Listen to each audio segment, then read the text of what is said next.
Hi, and welcome to Coder Radio. Today's a pretty cool episode. We have Sunil from Cloudflare. We're going to be talking kind of a wide-ranging discussion, talk a little programming, obviously a lot of Cloudflare, and just general opinions on the dev world. This one was actually recorded roughly a month ago. So I don't think there's anything major that has changed. That's just something to keep in mind if there's something like, I don't know, some new release that we didn't mention that should have.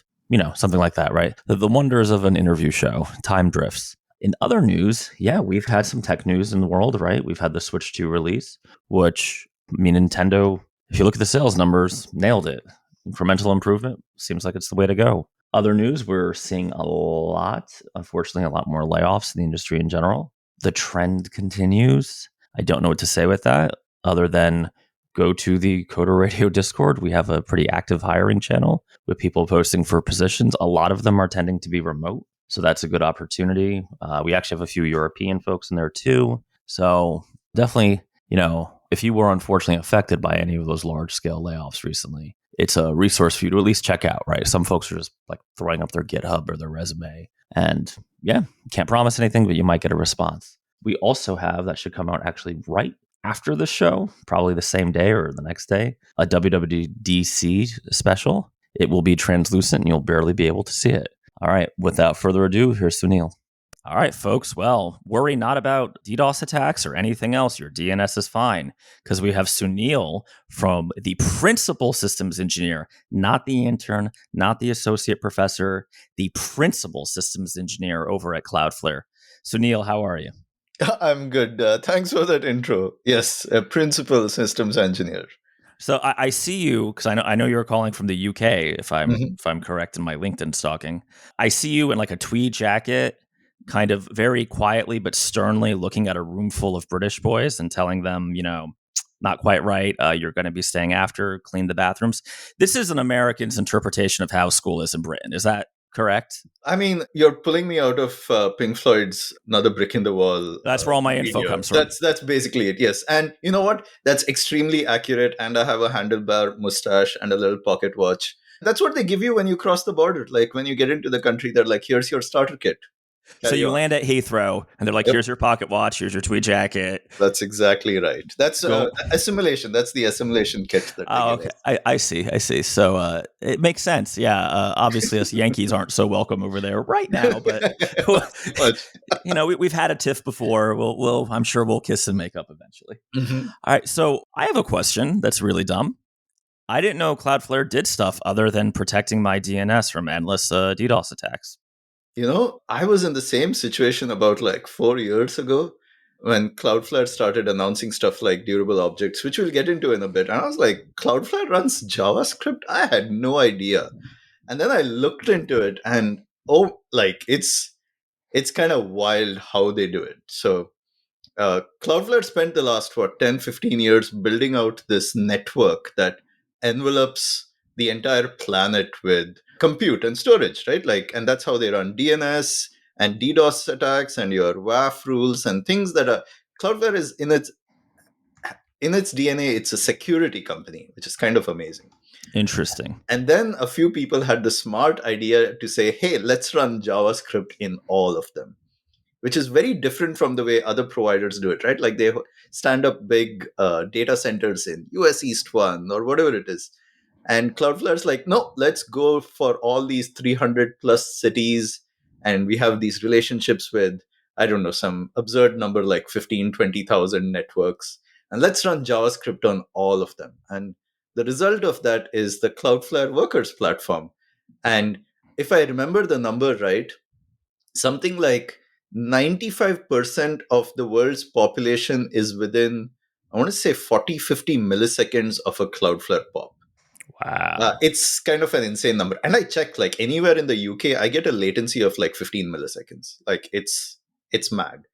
And then you look into it, and it's not just that they run JavaScript. By now, in the year 2025, they have a database solution, they have key value stores, they have of course, caching, which is just their bread and butter. Bread and butter, yeah.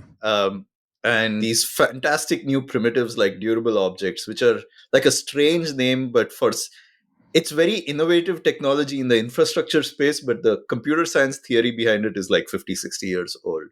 And you dive into it and you're like, why is not everyone building on top of this? And I guess my job in this company is to answer that question, which is how do we get this into more people's hands? Okay, so I mean, I think it begs the question, right? What, from a practical perspective, we call them dark matter developer. It's just some developer in a basement. God bless him. He's writing that Java EE app. He's been Mm-hmm. writing it for 15 years. He's going to keep writing it. Mm-hmm. What is a durable object to that person? Oh, I have like flavors of this answer for a bunch of people. I love But it. your classic way of writing a server right now, especially in a serverless world, is you write a little function that takes a request and returns a response, right? Like in the context of this request, you can talk to a database, get a user session, get some content from somewhere, run it through React or something that generates a whole bunch of HTML or JSON, and then returns it. I like to call this also goldfish programming because once the response is written, the function just kind of forgets everything. Yep. And for every function that comes in, it like reconstructs the world again. So now what if instead of that, the function spun up an instance of compute that stuck around? You'd give it a name or an ID. So this ID could be, I don't know, like a session ID. It could be user centric, like an email ID. It could be a document ID. But point being that it spins up and stays around. We call it stateful serverless functions. And why is this special? It means that, for example, the data that you picked up from your document, you can hold it in memory. So for incoming requests after that, you're not really touching the database anymore. Like it's literally a JavaScript variable that you hold in memory that you can use for further requests. It means that you can build multiplayer experiences with WebSockets. So traditionally serverless, you can't really connect to with a WebSocket because, well, it disappears after you return the response. But not only can you connect to a durable object with a WebSocket, many people can connect to the same instance with WebSockets. So if you want to build the next Google Docs or Figma or TLDraw or even like a real-time game, this is the simplest way to build it. You spin up a session with a durable object and you can share state and broadcast it to all these connected clients. Unheard of in the serverless world. And that's just touching the surface of what these things can do because unlike serverless functions, which require, like I said, a request from a browser or an app to spin up, you can spin these things up as input from other systems, let's say webhooks, but also cron schedules. You can say, hey, can you spin up something at 9 p.m. every night that looks through my all the GitHub commits that I made for the week, or look at all the emails that I sent out, all my wiki edits, put it all into a document, use an LLM to summarize it, and send an email to my manager telling him this is what I shipped this week. I actually built this and it started bothering my manager because I speak to him every day anyway. And he's like, you're just telling me things we already discussed.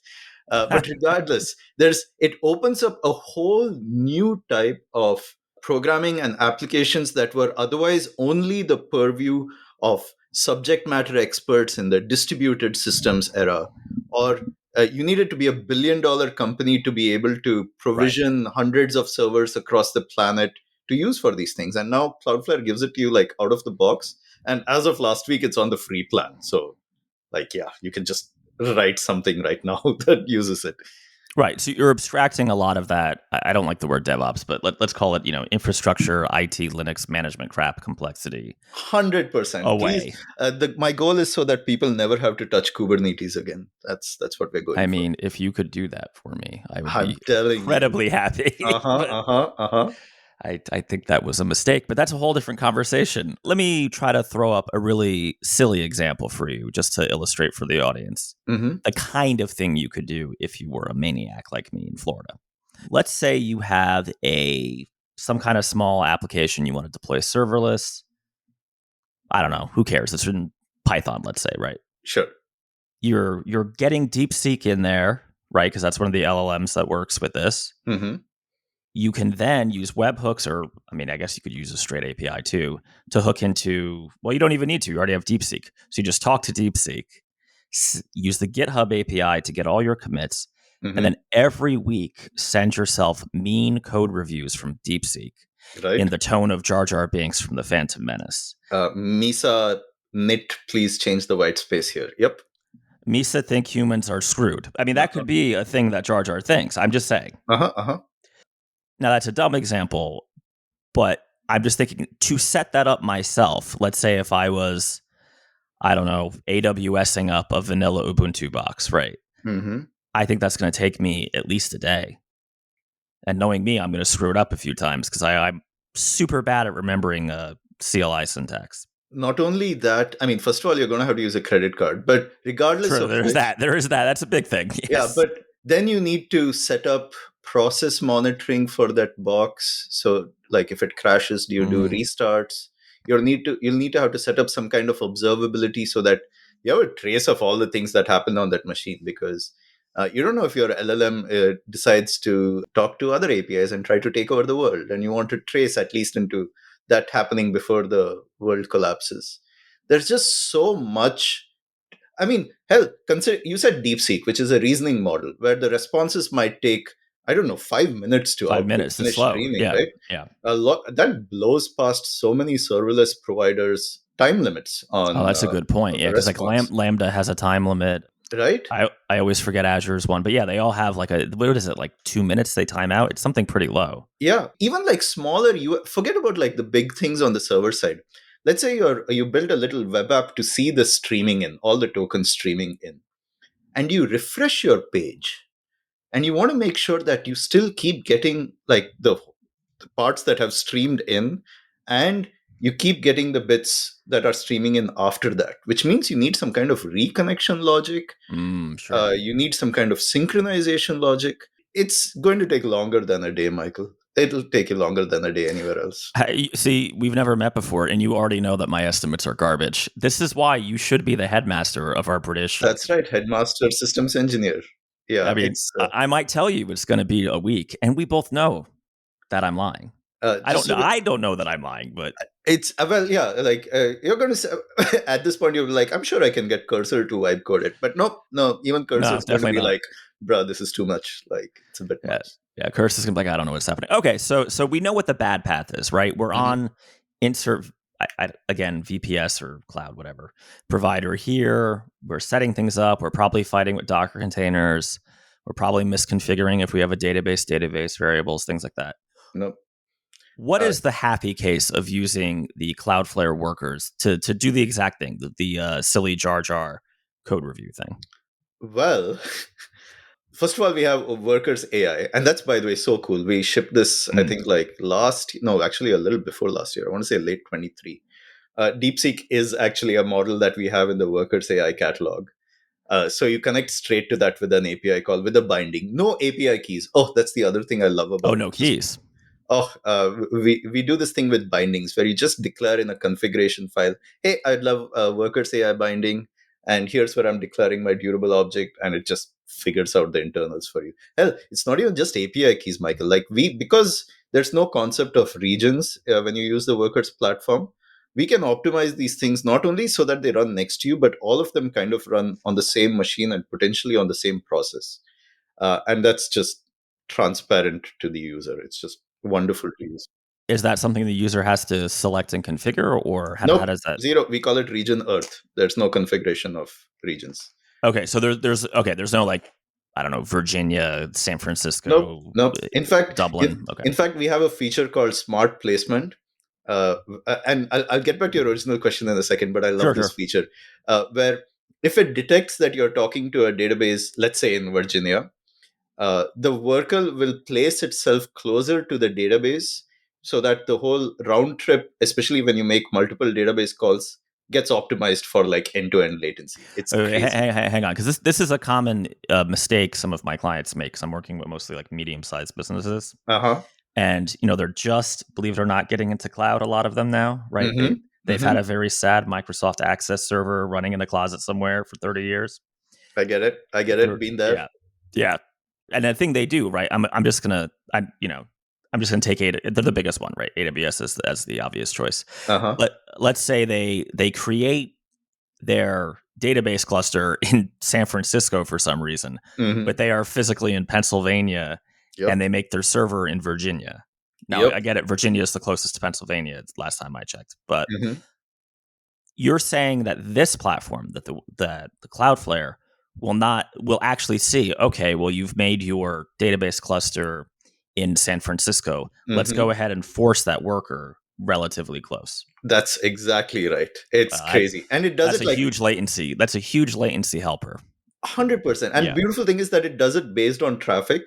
By the way, even if you're running a Cloudflare worker that's connecting to an AWS database, it'll still do this. That's how cool it is. Yeah, so I cannot tell you how many first demo meetings I've gone in with a new customer, and all I've done was backed up their database and just like moved it closer to where they are. Seriously, and I'm like, yeah, your thing is like a lot faster now. No, so yeah, the Yeah. Cloudflare Workers platform will literally be like, oh, this is. It looks like you're talking to something in San Francisco because I don't. Is the rent for a database much more expensive if you run it there than Virginia? I suspect so, but uh, It is. Yeah. Well, it depends on the. There's a whole. We have a. Yeah, I'm going to have some VPS people on it. I am trying to crack the Da Vinci Code that is database cluster pricing, and I am my whole home office here is just whiteboards of like Greek letters and me crying and gin. It's terrible. see, this is exactly why I make it the Cloudflare platform's problem. Like, and I'm Yes. a front end guy, just so we're clear. Like, I Mm. just like send a few messages internally, and they're What's like, your no. stack of choice?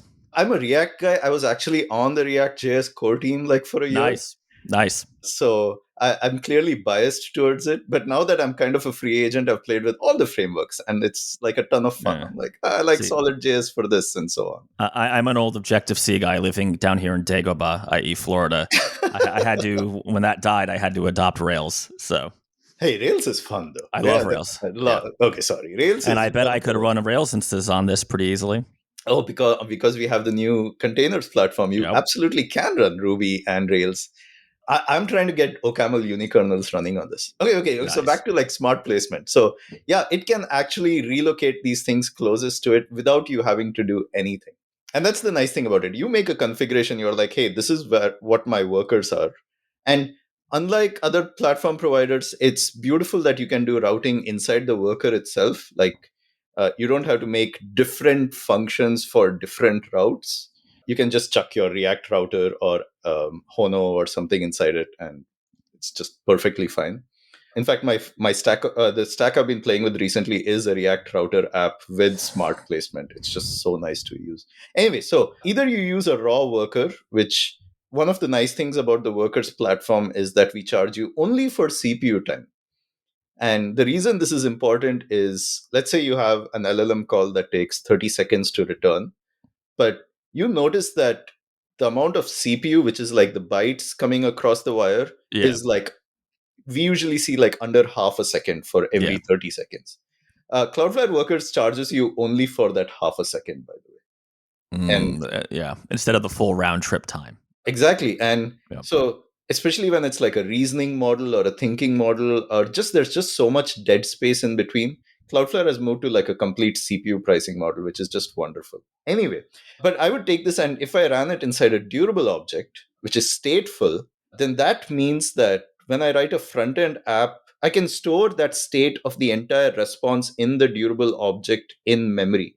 Like literally, const response equals some data which keeps getting updated for every chunk that DeepSeek is returning to me. Right. And when my front end connects to it, the first thing that I'll flush down is everything that I've stored in the response, and then keep sending things that are coming in from DeepSeek. So when I do a refresh, that response from DeepSeek doesn't break. It's still streaming down into memory in the durable object. And all that I'm really doing from the front end is synchronizing that state back up. And I use the word synchronizing, but that's a fancy word for saying, let's just do a retry and get everything back to Yeah. normal. Let's see if there's more, basically. Exactly, Right. exactly. So Uh I think that's a lot of folks that listen are aspiring game developers, as one might expect. huh. And I'm pretty sure, unless I've wildly misunderstood what you're saying, combining that with WebSockets gets you pretty close to at least a rudimentary, real time. I don't know, the orcs are beating up the skeletons kind of game, right? People have built so many like fun games Yeah. on this, and I really want some a AAA game studio to use durable objects. I want to explain like what you just said. So Let's say that you have five players in a game. Well, there's no such thing as five-player chess. Let's some five-player game. Okay. Sure. And player A makes a move, and inside the durable object, let's say you're holding just the state of the game board, like it's just a JavaScript variable that has the state of the game board.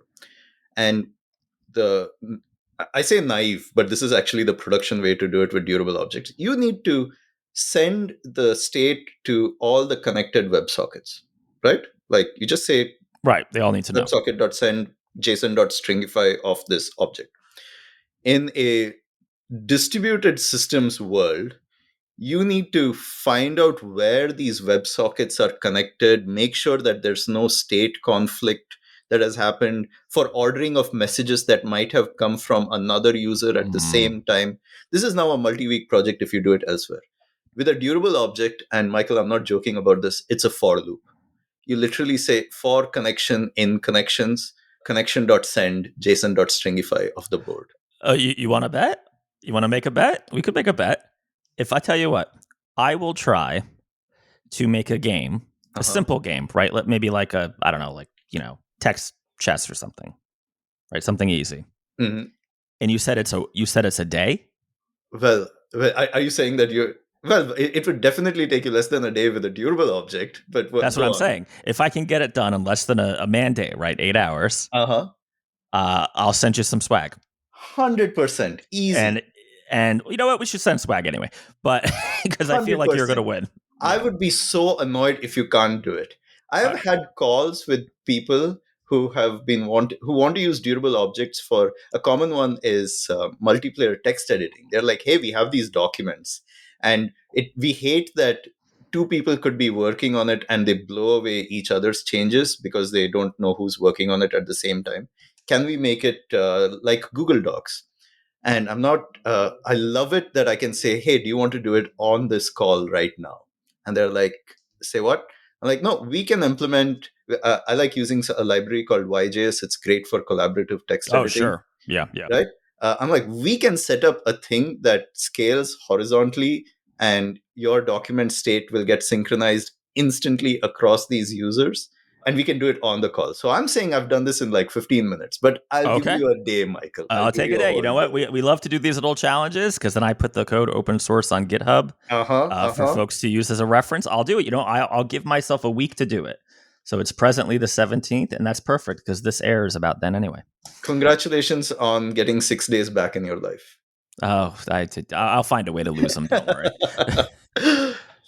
All right. So, I mean, this is obviously very compelling. It's pay per usage. I think we've kind of sideways touched on, right? Mhm. Are there any known pitfalls people should? So I think there are, I wouldn't call it a pitfall, but let's call it trade-offs because that's a Okay. fancier word. That's a That is, $5 you're word, very good at your job. I like that skill. Michael. He didn't get that tweed jacket for nothing, folks. It's not a problem. It's an opportunity, Michael. Haven't you Oh, heard? of course. My only weakness, sir, is that I work too hard. That's right. Yeah.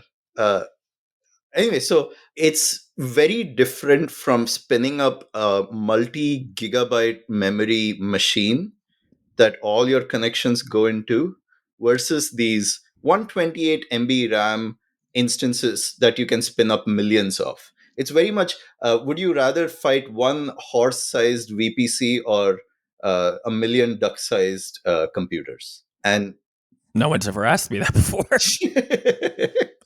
Don't know. I have an answer. right, and it works great for like so many you'd be surprised, you'd be like, well, 128 MB RAM doesn't sound like a lot. And by the way, I'm in my 40s, which meant my first computer had a 40 MB hard disk drive and 640 KB of memory.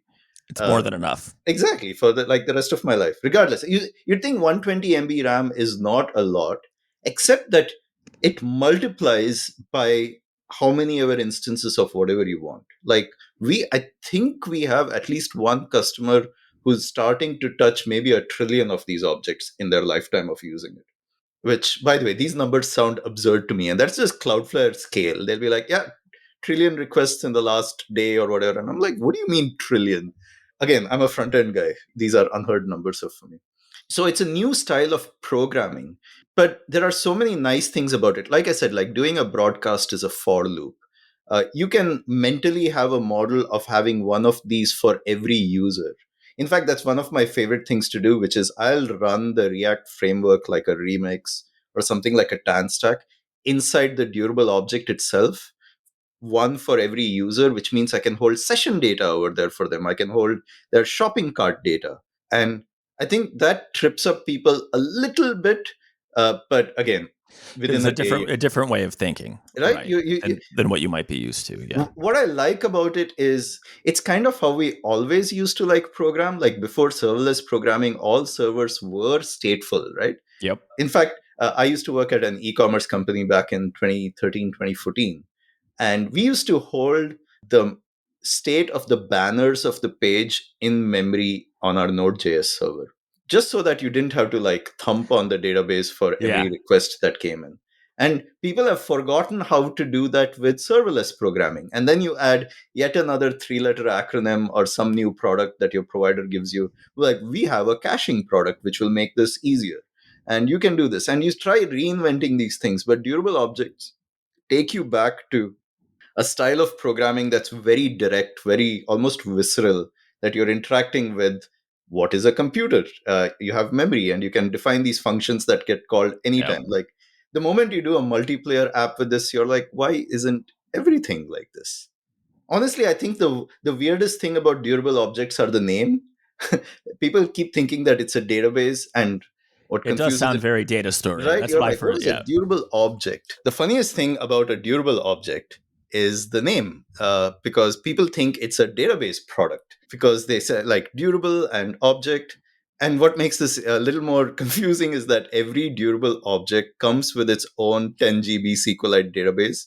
Again, Ah. something that you can multiply by millions. But no, it's just really a computer in its cleanest, purest form. There's no beige box and no turbo button. Again, I'm showing my age here by assuming that computers had turbo buttons. But it's just a computer that can take inputs, can return outputs. It can run little processes in the background even when a client is not connected to it.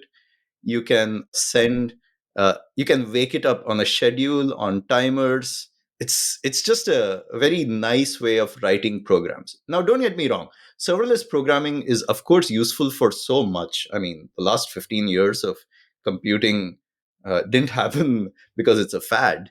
And Cloudflare workers are a great platform for that. But durable objects are quite fascinating, and they are finding PMF in the agents world, which is really what I've been obsessed about for the last few months.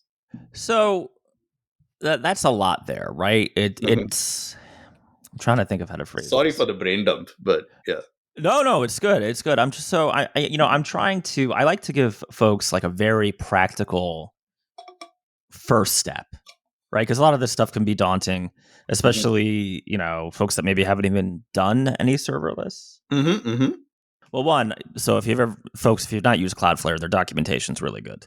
So Hmm. you between that and insert your AI of choice, you can probably fumble your way through to get a hello world up in a matter of a minute or two, I would think. Hmm. Do you recommend, like, who is this for, right? If you're, let's say you're a junior developer, you're just trying to learn, you're trying to put together a project, maybe like let's be honest, the job market's a little rough in Hmm. the year of our Lord 25. Hmm. Maybe you're trying to get a little portfolio going. Hmm. Do you think it's accessible for that person too? 100%. Okay. So the workers platform is built around web standards. Like the request object is not a Node.js request object. It's a browser web standard request object. The same Oh, kind of W3 request must object. love you guys. Yeah. Oh, absolutely. And we love the standards folks back. In fact, like we participate in the standards committees. So it's the same kind of request object and response object you use in your browser. Like we have fetch.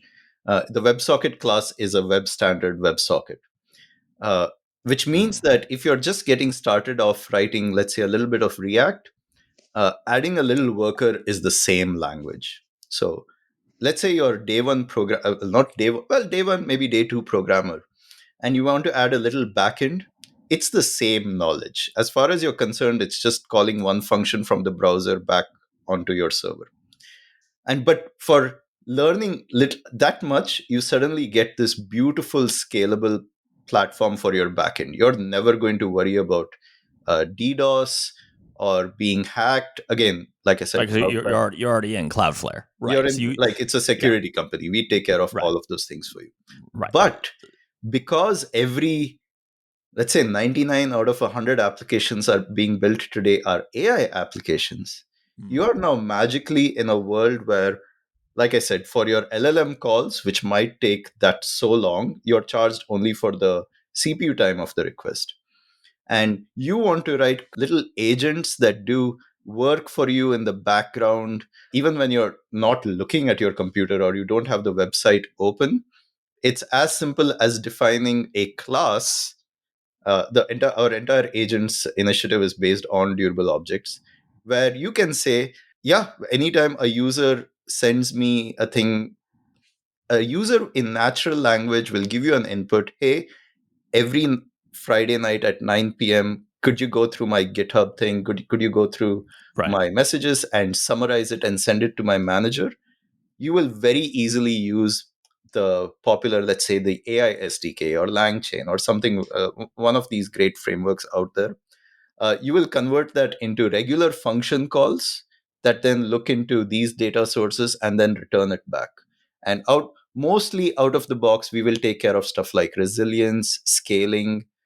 It's just so nice to be able to be focus on the ideas of the things that you want instead of having to become a subject matter expert at Cloudflare. You know what I mean? Like, No, it makes a ton of sense. Right. so, Michael, I speak to teenagers who build games on top of durable objects, and their process is usually they build the game over the weekend, and they have so much fun building it for themselves. And when they look at putting it out there on the internet, on the one option, it's, as I mentioned, it looks like a multi-million dollar investment into provisioning servers and infrastructure and what have you, versus putting it up on Cloudflare and being like, yep, we don't mind, like, it works out of the box. They're actually surprised that it scales. They're like, yo, my thing went viral, and the servers didn't fall down. And why would it fall down? It's because it scales across the planet. So this thrilling feeling of enabling people's ambition is a thing that keeps me going every day at this job. I'll have Because to show it to my 9-year-old. He's very into Minecraft modding. you say Uh, 9-year old, our head of DevRel, Ricky, his daughter went viral for a 10-minute video where she made an entire Pokemon website, I love uh, it. purely by like prompting it through. I don't remember what tool she was using. But yeah, and if your 9-year old has any bug reports, you send them directly to me. I'll fix it. Yeah. Okay, I will. All right, so Deal. So the last question I always ask is just a little bit of fun. It's, what is one tool? It could be anything. It could be your coffee machine, tea machine, martini glass, computer, whatever, Mhm. that you can't live without. The only restriction is it cannot be made by Cloudflare. Okay, it is actually a machine. So I will tell you that well, this has nothing to do with Cloudflare at all.